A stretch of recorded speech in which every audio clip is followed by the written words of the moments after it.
Welcome to the Teamwork Advantage podcast with Greg Gregory. Join us as Greg interviews powerful thought leaders and successful team and leadership experts from across the country on teamwork, leadership, and organizational culture. Now let's check in for this week's episode.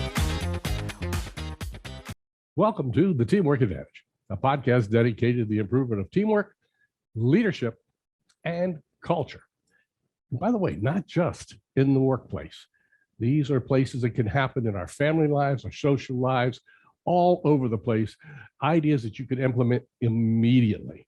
And today we are joined by an executive coach, executive leader, Michael King. And Michael's an experienced executive and leadership coach with a demonstrated history of working in the management consulting industry. Now that's key. He's not only been in the positions, he's also a coach in that industry. So he's also skilled in nonprofit and operations management. We're going to talk about that today as well. He focuses in on team building, leadership, as well as strategic planning. Michael is a strong business development professional with a master's degree focused in on leadership and executive coaching from Bellevue University in Nebraska. Michael King, welcome to the Teamwork Advantage. Hey, thank you so much for having me. It's an honor to be with you. Yeah, it's a lot of exciting here. I've got a passion myself, as I can kind of hear it in your voice too, about what all this is and getting people to just reach inside of themselves and help others and be able to develop teamwork and all through that. How did you get started in this? I mean, we were talking a little offline. You originally were thinking going to be in the Army band, and then there was pulls in different directions that took you there. Tell us about what got you from where you were to where you are. Well, I think just growing up in the Midwest, and I think just like a lot of people, like we start off life feeling like there's a greater purpose and there's a greater plan out there that we all want to be a part of. For me specifically, I felt a specific call into ministry and really serving people and be able to help people find faith. And I do believe that everybody deserves the opportunity to experience hope. And that doesn't necessarily just line up with whether you're faith-based or not. I believe that hope is an engine. And so for me, I hopped into ministry for the last 20 years. I've been serving, up till about 5 years ago, I was serving in the capacity of an executive pastor and leadership coach within the church-based world. And also in the Christian music side of things as well. And, but about 5 years ago, I started just having some nudges, and I'd always felt like maybe that I was created for something just a little bit different. Maybe that my platforms were just a little bit outside of the area of church. I noticed that I was kept on rubbing shoulders with leaders that were excelling in the church-based church space, but also leaders that were blowing things up in the world, working with university leaders and leadership coaches. And so about 5 years ago, I took a bold move and made a big step to step outside of the church space. And I think along the way in there as well, I've experienced enough bad culture within teams that I think we've all experienced that. Yeah, exactly. So it's one of those things to where when you ask that question of like, okay, well, how did you end up where you ended up at? Well, I think rather than being a part of the problem, you want to kind of be a part of the solution. And so I really just wanted to dive in and devote my life to really creating exceptional experiences for people. And is that when you went back for your master's, or had you already gotten your master's? You know what? No, I was in the middle of kind of like one of those big pain points, sitting in the middle of a team that I felt like I didn't quite know if I was the problem or whether the problem was around me or if it was just this all-encompassing thing, but I knew something was wrong. Mm-hmm. And I don't know about you, but I'm the type of leader that if I don't feel like the needle's moving, I might go a little bit crazy. So I decided to go ahead and try to hop back in and further my education at the time, almost as a way of just self-diagnosing some things as well, to find out, okay, how do I need to change? What can I do to get better? But in the middle of that, I really found something even more significant than that. So let's go back on a calendar here. That was then you're saying about 5 years ago. So you're talking so it was right around 2015, 2016 is when that whole experience started to unravel. Okay. And then of course you get into the business and the pandemic hits. Yeah, exactly. And all of that. And so we're all familiar with the challenges that that's brought on. We've had some guests on the Teamwork Advantage recently talking about the Great Resignation, or as one guest called it, the Great Reshuffle, because those people aren't just leaving, they're landing somewhere, whether it's in their own consulting business or doing something of their own, taking their side hustle to a permanent hustle or whatever. So let's just talk a little bit. One of the questions I want to ask you is, at the time you did this, so you're going back, let's go back 10 years. Let's do a 10-year snapshot, a 5-year snapshot, a 2-year snapshot before the pandemic, and then today. What are we noticing about effective leaders? How have they changed? And again, we're looking at the effective ones. What have they changed? Yeah, absolutely. I think the biggest thing that I would say right now, and I think that you're finding this, is that there's this culture catalyst that's happening right now in the regards to this idea of elevated emotional intelligence within your workspaces. I think the things that were acceptable 10 years ago when it came to organizational leadership, top-down leadership, whatever it is, organizational leadership, there was things that were happening within organizations to where people were more committed to their systems than they were to their people. Now what we're finding out is that as we go on, especially when it comes to keeping team members happy and really finding out ways that we can serve our team members the best and bring out the best in them, is that we have to be okay with being a little bit more flexible and really finding out ways that we can call out the best in our team members, even if it doesn't necessarily fit within our ideal growth or system or whatever it is that we're trying to build for our team. That's probably one of the biggest things that I've seen over the last few years, is that we've gotten caught up in the idea that we build to the things that we're familiar with. And sometimes there's limitations to that. And so we have to be open to some other opportunities. And so finding out what's in the best contribution space our team members can bring is really important. So that's great. And I understand where you're coming from with leaders.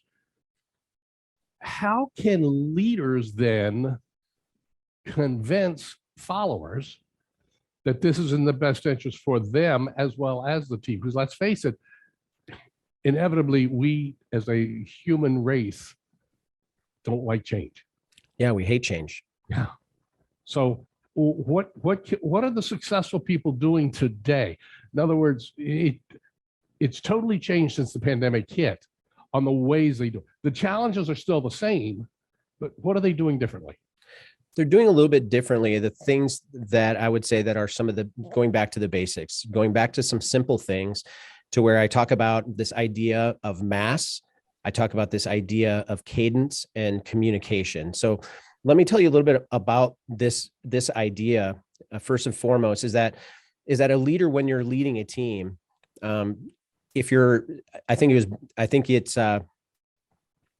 many people have said ideas like this, but if you find yourself, only out for a walk, you're only leading yourself.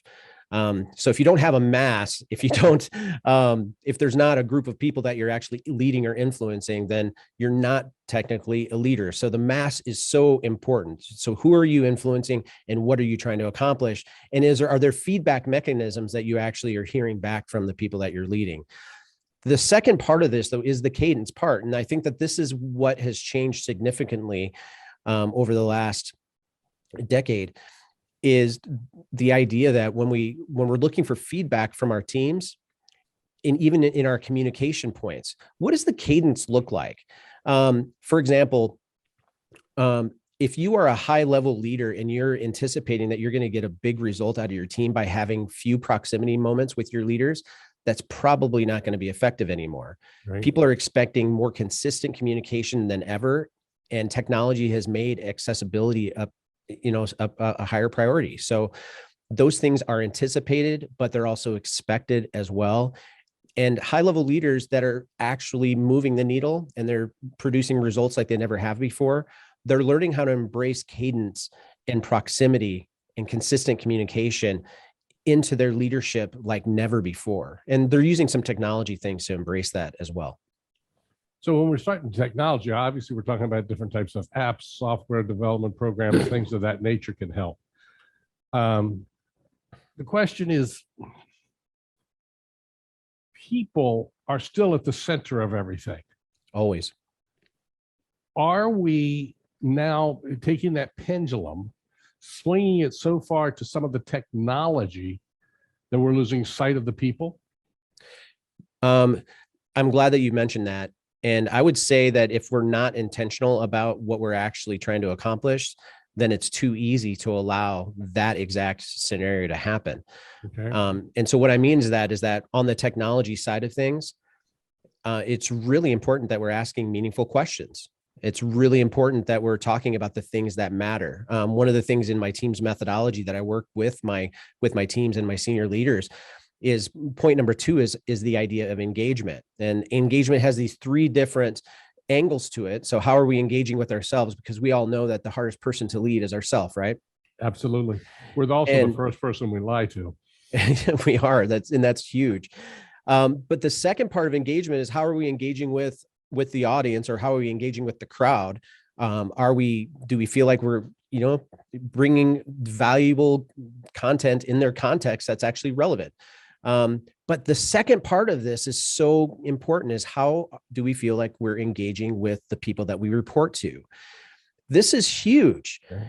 And so in a workspace environment, a significant number of team members, actually 63% of team members that were surveyed out of thousands, 7,000 people surveyed, they felt like there was a lack of feedback that they were able to give to their senior leader on a consistent basis. And just by increasing that one thing within team engagement, they were able to find significantly higher and better results by increasing that engagement pattern. Let's make sure I'm clear.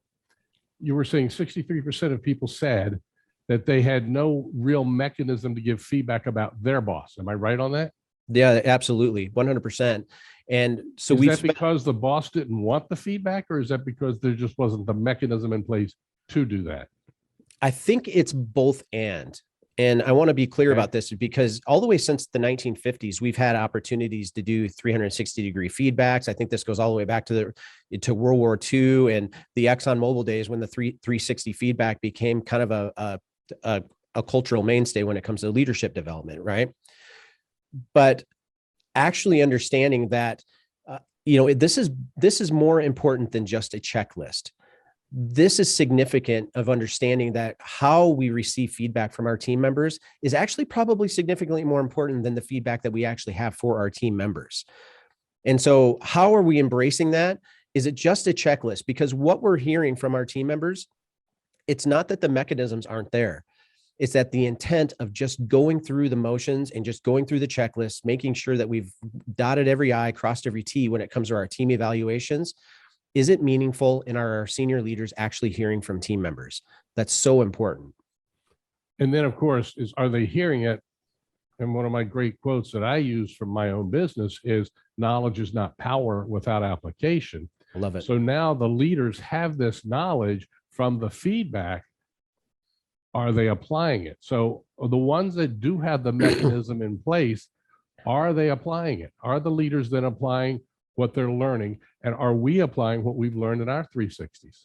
Well, and see, I think that's the key, is that, I know this, is that every successful leader has a coach that they work with. I don't know of any high-level leader that is working with, or that is finding success, that's out there doing it on their own. And I don't think that you should. I think that you were built to do this within a community, and to be able to have influences coming your direction that are credible and meaningful.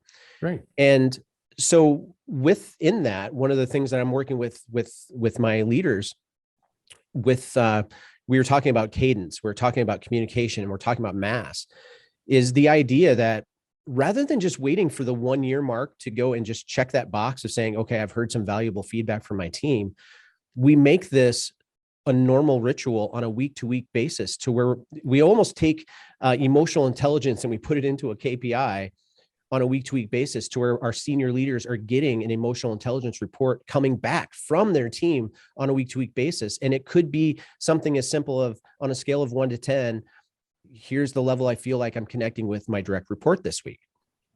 And so rather than waiting 1 year to find out that so-and-so was offended by a conversation that happened in a hallway, we're finding out how people are feeling and how they're engaging in shorter spans. That way we can actually track somebody's emotional investment into their role, opposed to just hoping the best and finding out a year later. Does that make sense? That makes perfect sense, because one of the things about communication is getting constant feedback, because if we're going down one path and somebody else is going down the same path with us on communication, then all of a sudden there's a deviance in that. It goes like this.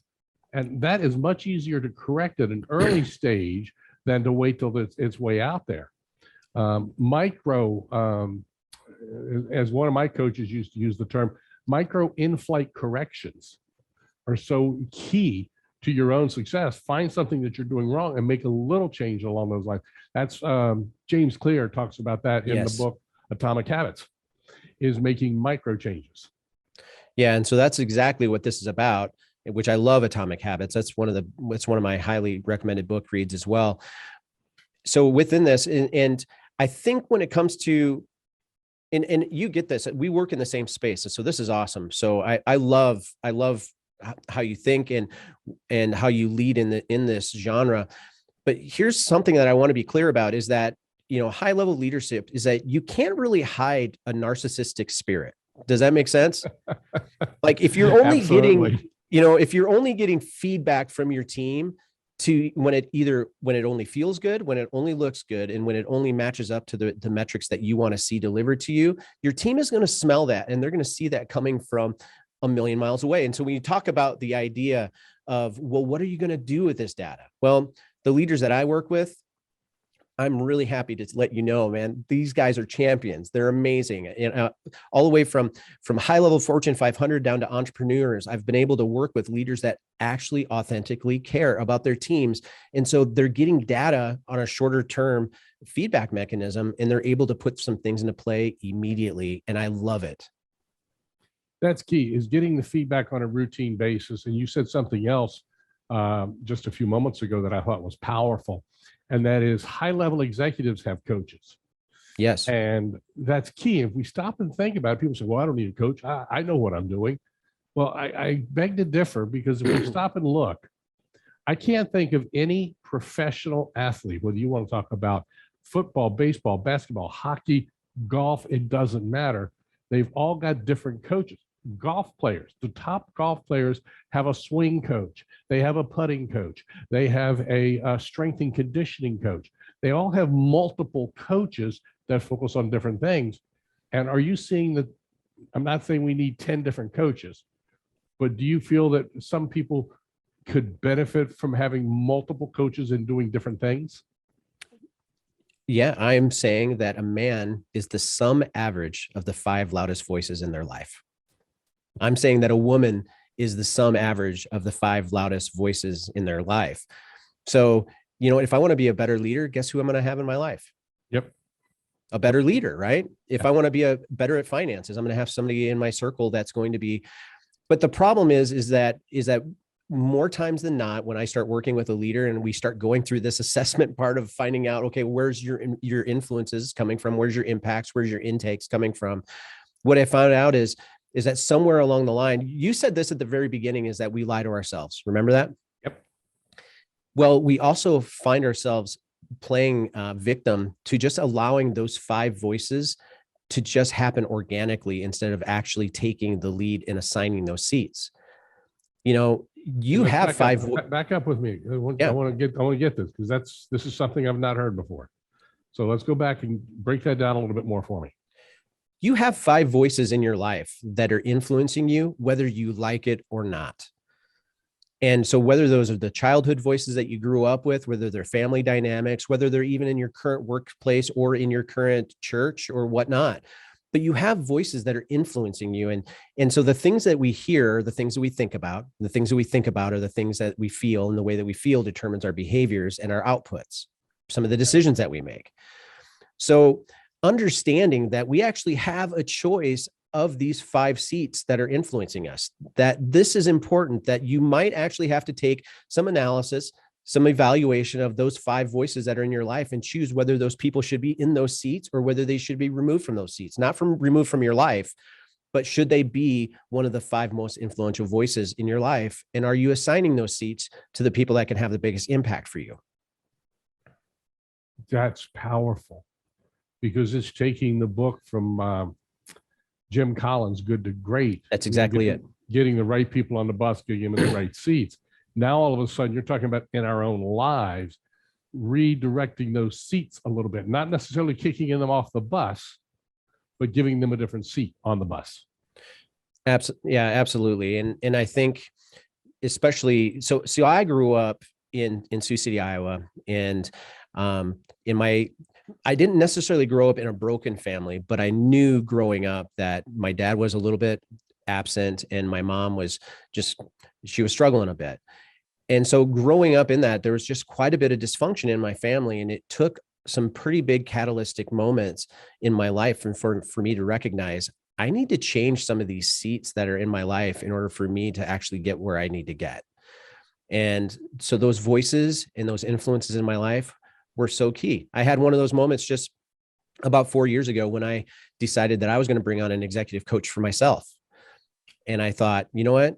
I need to continually grow as a leader. So I'm going to go ahead and reassign this seat. I'm just making a note here on that, because that's eye-opening. It's very, very different from anything that anybody's talked about before. So once we get these seats reassigned, then we're going to start listening to the people. And we're naturally, if I'm understanding you correctly, going to listen to the loudest voices. And we want to make sure that the loudest voice is that of either someone or something within us that's giving us the greatest positive impact. Is that about right?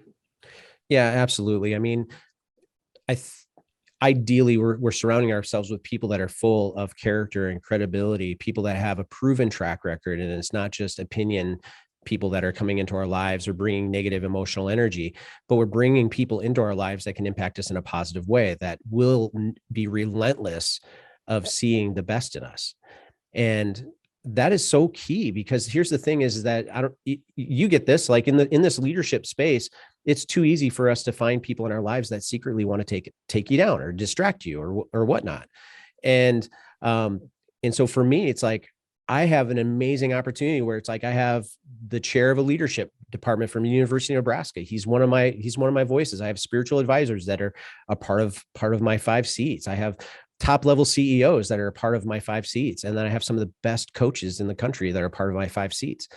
That was built by intentional thought. That's awesome, because now that's going to make you a better leader.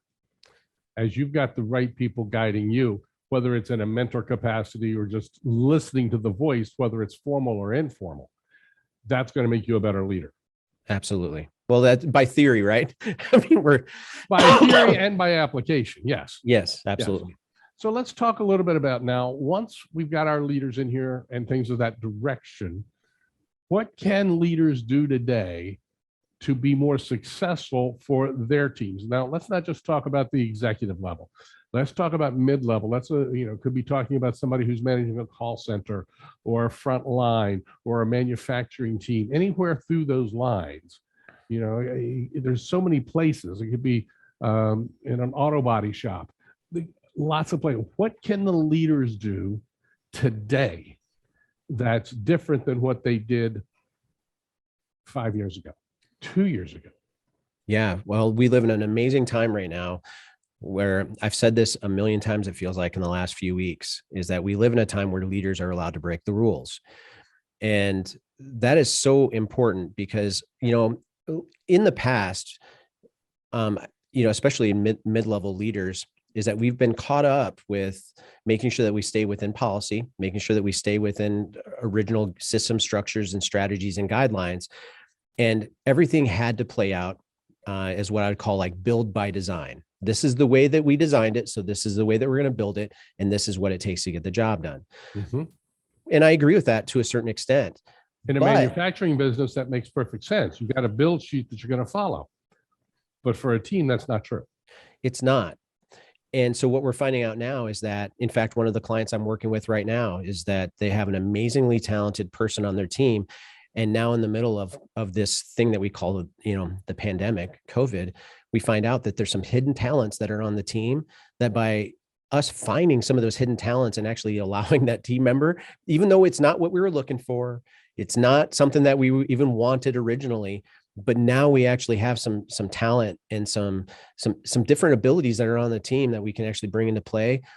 The team member actually feels significantly more fulfilled, and overall organizationally, we're able to push the needle on something that we weren't even necessarily planning on doing. So listening and being cognitively aware and emotionally connected to your team like you never have been before, these are the things that are taking teams up to the next level right now. And if you're not able to catch that, if you're not noticing things like that, you could be steering yourself right into a reef, if you will, using the navigational analogy. Absolutely. Well, HR Executive Magazine came out with this idea that up to 73% of all leaders, whether you're mid-level or high-level leaders, are experiencing burnout at some level, whether that's a low-level, mid-level, or high-level burnout. And so if the leaders are experiencing burnout, it means that their teams are as well. The reason why is because if things are working, a leader's not burning out. Well, that's true. Right? If things are working, people aren't getting burned out. No, they're not. It means that they're executing on things that they know are working, and they're running the plays and things are going well. But when a leader's burning out, it means their teams are burning out, it means they're trying a lot of things to try to make something work. And so the things that haven't worked in the past are the things that aren't working now. And so they're trying to try new things, which is great, but they're trying the wrong things over and over and over again. And it's causing mass burnout. It's the old expression that says perfect practice makes perfect. Not just practice makes perfect, but perfect practice. We got to be practicing the right things. 100%. Yeah, that's where you start to get into it. So let's imagine right now that the leader is doing well, the team is functioning well, but you may have a person, Bob on one week is struggling with an area, and maybe you can sense some burnout, and the next week it's Carol struggling with something else, and another week it could be Stan, and different people at different points. What are leaders doing? Because one of your three things you talked about mass, cadence, and communication. What are one of the things that leaders are doing today? Again, we're working with either remote teams, hybrid teams, or in some cases, people are back to full swing. But what are they doing today? Let's assume either a hybrid or still a fully remote workforce. What are they doing today to be able to communicate more effectively? And if they're not doing it, what should they be doing? So if I understand your question right, you're asking me what are leaders doing to help communicate more effectively? Right. And not only just to communicate, but to help find those people when they're burned out, to be able to reel them back in and maybe get them on a path, because everybody's going to burn out at different rates, at different days with different things. Yeah. Excuse me. Embracing flexibility at a level that you never have before is championing a whole new generation of employees and leaders. And I want to say that again, because that couldn't be more important or more relevant today than ever before. But embracing flexibility at levels and understanding at levels that you never have before is propelling and is empowering a whole new generation of leaders like we've never seen before. So within that, for example, a really good example is that I have a Starbucks right down the street from where my office is. And to be honest with you, it's slightly annoying that I don't know exactly when they're going to be open. It's just one of those things where it's like right now in the middle of COVID, if they don't have the manpower to do it, they're not going to struggle through. They're going to go ahead and shut their store for the day and hope for the best. Is it kind of like that out there by where you're at? I don't know that I've seen stores close, but I have seen reduced services. I'll put it that way. Yeah. And so I think that we've embraced the idea of what we can do. And so building somebody's portfolio up to about 70 to 80% of their capacity, but always leaving that 20 to 30% margin for flexibility and understanding and communicating that value consistently through the stream. If your team member understands that you're not looking necessarily for them to knock it out of the park every single time, but they understand what the outcome is supposed to be, and they understand that you're going to create a freedom to fail environment for them so they can win, that way they understand that, man, I'm not looking for you to put in 150% every single time, but we want you to go ahead, We want you to deliver, but we also want you to understand that there's high levels of flexibility and understanding because we're trying new things as well. Yeah. If your team member sees that upper leadership, higher level leaderships, your C-suite, that they're being innovative, that they're being ingenious, they're really focusing on relevancy, and they're also focusing on trying new ideas and trying new things, they're going to see that trickle down as a culture issue. And again, even if they fail, that's okay because they're trying something. Absolutely. I mean, the same things, high level leaders struggle with the exact same things that every other, I mean, we're all humans in this. And so we're all experiencing something new that we really, well, for the last 2 years, we've experienced it. But prior to that, we had never experienced anything like this. Yeah. Most high level leaders that end up getting stuck, it's not because they're not brilliant. It's because they don't know how to take the first step. Your team is the exact same way. Mm-hmm. You know, the old adage is Major League Baseball, if you fail 2/3 of the time at the batting average, if you fail 2/3 of the time, you're going to end up in the Hall of Fame. So true. So stop and let's look at this now from another. I want to stay on the leadership track here. Yeah. We mentioned, and you chuckled at it, the Great Resignation / reshuffle. So if your organization is struggling, what can you do today to attract and, key here, and retain your current talent and keep them engaged? Yeah, absolutely. Communication is always the anchor to this. If you're improving your communication cadence and you're communicating your values and you're making sure that your team member understands how much they're valued and how they're important with where they're at, they're going to stick around longer.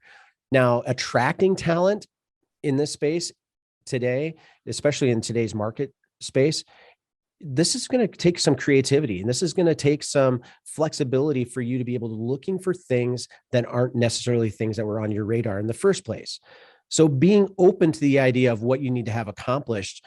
But I tell leaders this, especially in the hiring space, destination, not negotiable. We know that we have a product to deliver, but if there's ever a time right now in the history of our country for us to be able to be innovative, even with this, of understanding the overall scope of what we're trying to produce, okay, that can't be negotiable.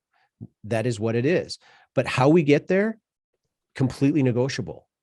Right. So destination, not negotiable, but journey, it has to be negotiable. As long as everybody's agreeing on that same journey. It has to be. Yeah, absolutely. Yeah, because if we're all going to go, we got a team of 5 and we know that we want to end up in point Z and we have 5 people going 5 different ways, that's not going to work. The 5 people have to come together on the map of their journey. Am I right on that? Yes, absolutely. The difference between what you just said, though, what I'm communicating is just the idea of we have to be okay with being flexible with who we're looking for in order to put on that journey in the first place. Right. It doesn't necessarily have to be the person that we would have chosen 5 years ago.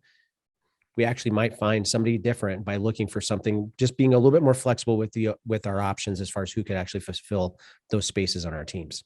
So are you seeing a more of a look towards the right people as opposed to the specific skill set?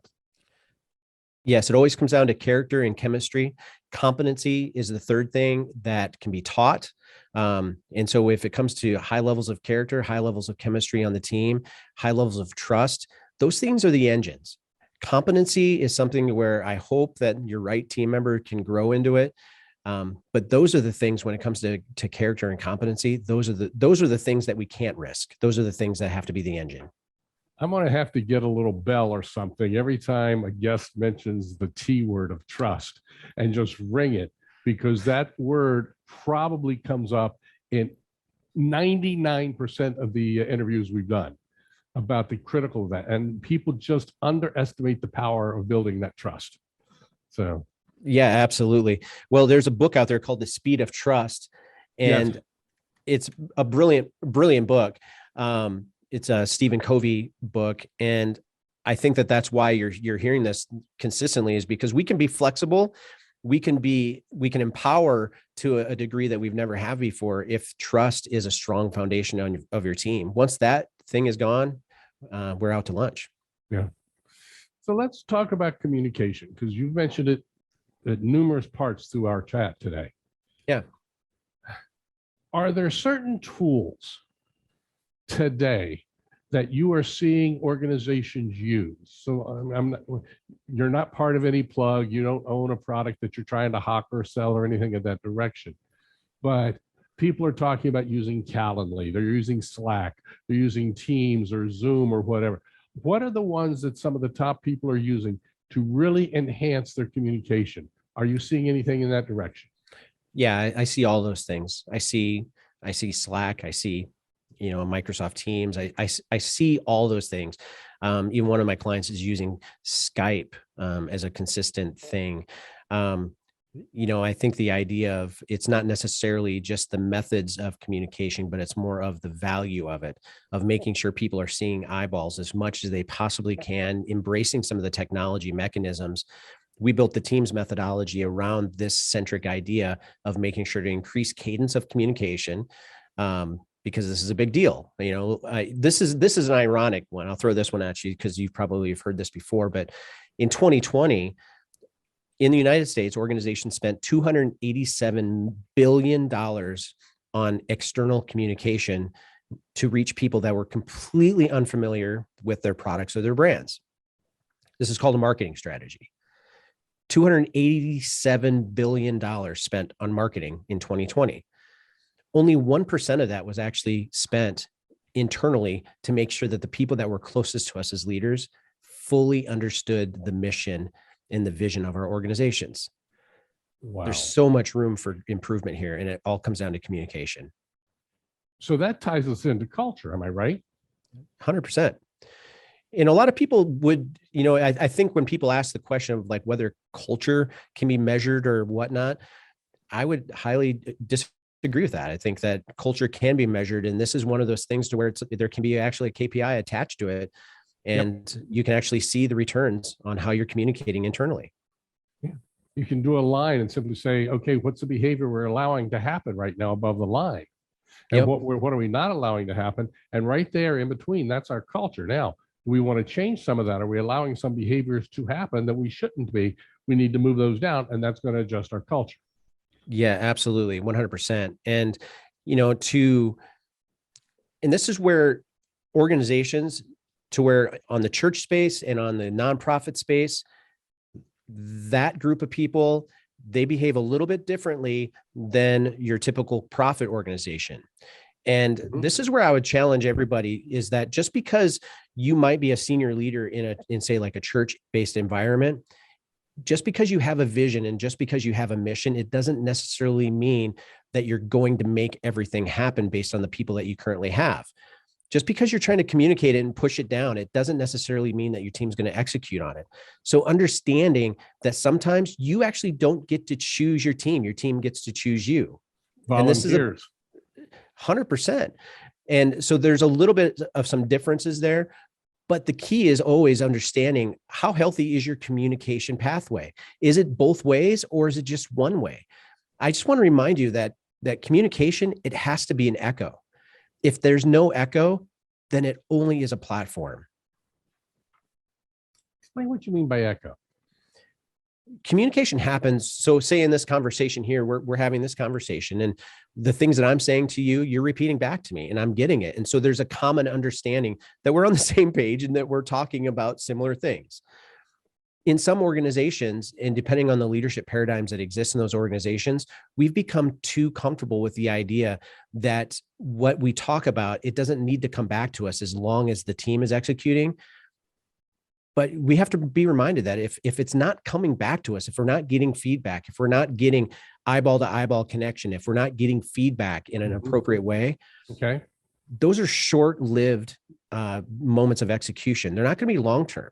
And it's not going to build a foundation out of that. Absolutely not. Sustainability always happens when you have the echo. If there's no echo, then it's just a blast. And that's important to remember.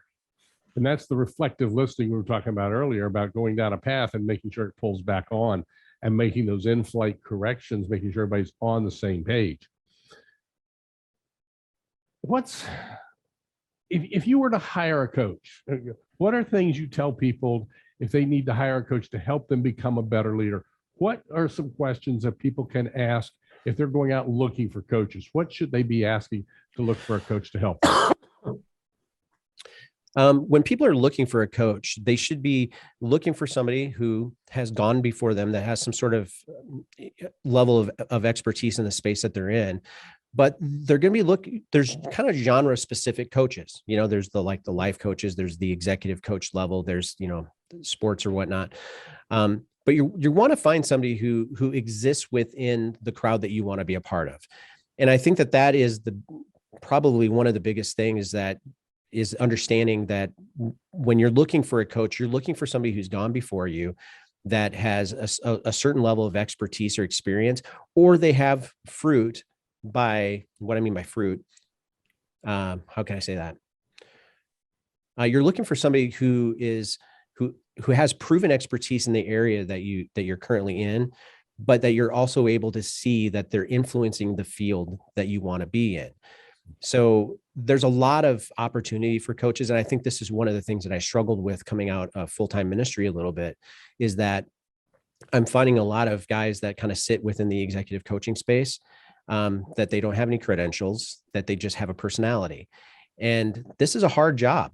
And I am 100% committed to seeing my clients win at a place that they've never won before. Mm-hmm. I want to see them be healthier leaders, and I want them to experience success in ways that are tangible and real. And it's not just about a personality. It's about understanding there's actually a science and a practice to being an executive coach. So you want to find somebody who's legitimate and has some credibility in the field that you're in. And not just the fact that they went into some school and got a credentials about being a coach either. So they got to have the whole crossover blend. Yep, 100%. As we start to close this up, what are a couple of things you would advise leaders to be doing today that they might not have thought about? In other words, with the pandemic hopefully winding down, what are some things that we can share with our listeners today that they can start to implement immediately? Absolutely. Thank you for asking that question. I think one of the things that's been kind of heavy on the horizons is just the idea that sometimes it's our leadership, it's our visionary leadership that are coming from our senior leaders that are actually burning out our teams. And did you hear what I just said there, by the way? I heard the words. I'm not sure I understand it. So let's try it again. So sometimes it's our visionary leadership that is actually burning out our teams. And what I'm talking about at any level at this point, not just talking about the visionary from the C-suite. Yeah, I'm talking about it at any level. Okay. So it doesn't matter whether it's coming from the highest level or whatever it is. And, there's so many different ways that I could break this down, but I just want to remind us that, as a senior leader or even as a mid-level leader, you are responsible for your vision. And so I don't want you to hear that and say, oh, Michael is just telling us to not be visionaries. No, you're actually responsible to having a good, compelling vision, but nothing burns a team member out faster than committing to a vision that's bigger than your team without the resources to back it up.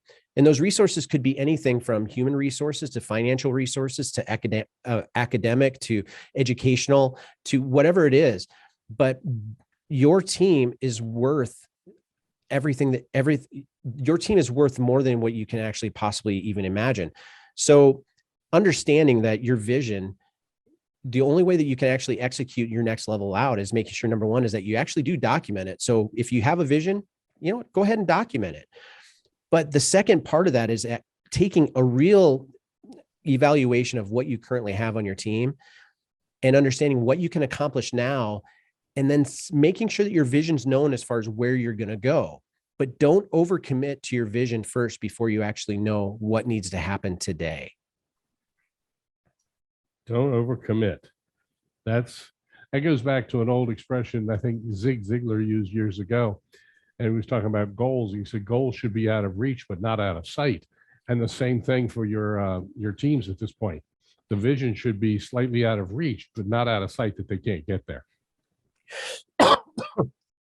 100%. And I think that you can relate to this is just when a leader starts to get desperate, they start to try things that they shouldn't be trying. They start to reach for things that are out of reach.